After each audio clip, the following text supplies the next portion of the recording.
আমি বাপের বাড়িতে এসেছি। কালকে আমাদের এখানে শীতলা পুজো, সেই জন্য দেখো বন্ধুরা আমাদের এখানে কেমন ঢাকি বাজছে, কেননা ঠাকুর আসবে তাই। এই যে ডিজে চলছে, ব্যান্ডে হচ্ছে, সেখানে সবাই নাচ করছে। এবার আমাদের এখানে ঠাকুর আসবে, ওই যে ঠাকুর আসছে, দাঁড়া বন্ধুরা দেখাচ্ছি। এই যে ঠাকুর এসে গেছে, এবার ঠাকুরকে তুলে নিয়ে মন্দিরে রাখা হবে। দেখো বন্ধুরা আমাদের সবাই মিলে ধরে এই যে ঠাকুরকে নিয়ে যাচ্ছে। এই যে আমার দাদাও ধরেছে, ঠাকুর নিয়ে এসে রাখছে মন্দিরের ভেতরে। ছোট জায়গা তো তাই একটু রাখতে কষ্ট হচ্ছে মন্দিরের ভেতরে। এখানে আমাদের রাখা হয় প্রত্যেক বছর, এইভাবেই আমাদের এখানে পুজো হয়ে আসছে এত বছর ধরে।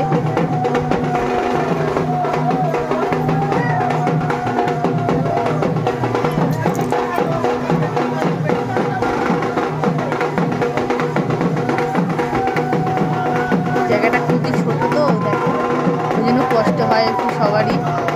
মা এই যে কদিনের জন্য আসে, আমাদের খুব আনন্দ হয় সেই জন্য।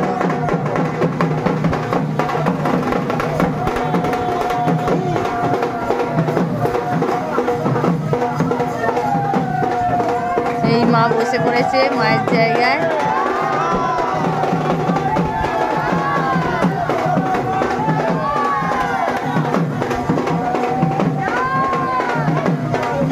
মায়ের পজিশন করে মা ঠিক বসে নিল।